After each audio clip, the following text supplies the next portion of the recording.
শীত এলেই আমাদের থালায় ফিরে আসে নানা রকম সবজি।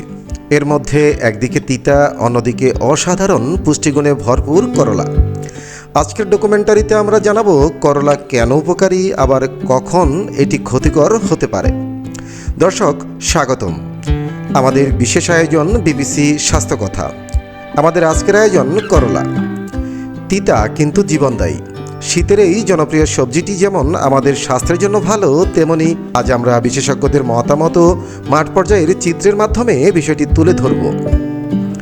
করলা এক ধরনের লতা জাতীয় সবজি। বাংলাদেশে শীত মৌসুমে এটি ব্যাপক চাষ হয়। এর তিতা স্বাদ থাকলেও এতে রয়েছে ভিটামিন, মিনারেল ও অ্যান্টিঅক্সিডেন্ট, যা শরীরের জন্য অত্যন্ত গুরুত্বপূর্ণ। করলার প্রধান উপকারিতা: ডায়াবেটিস নিয়ন্ত্রণে সাহায্য করে। করলায় থাকা তিক্ত উপাদান রক্তে শর্করা নিয়ন্ত্রণে সহায়তা করে। হজম শক্তি বাড়ায়, পেট পরিষ্কার রাখতে এবং কোষ্ঠকাঠিন্য কমাতে সহায়ক। লিভারের জন্য ভালো, লিভার ডিটক্সে সাহায্য করে। ত্বক ভালো রাখে, রক্ত পরিষ্কার করে ব্রণ ও চুলকানি কমাতে সহায়তা করে।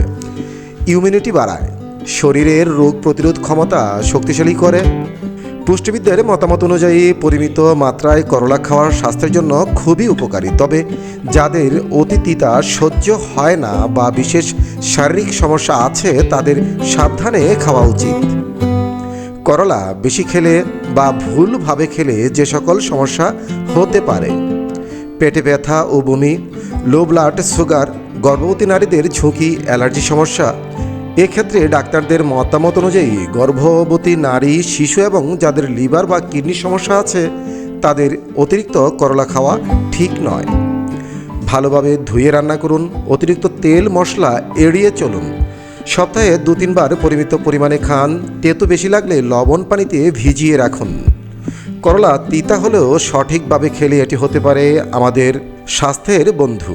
পরিমিত খাওয়াই হলো সবচেয়ে নিরাপদ উপায়। আজ এ পর্যন্তই। সুস্থ থাকুন, সচেতন থাকুন আর দেখতে থাকুন বিবিসি স্বাস্থ্য কথা।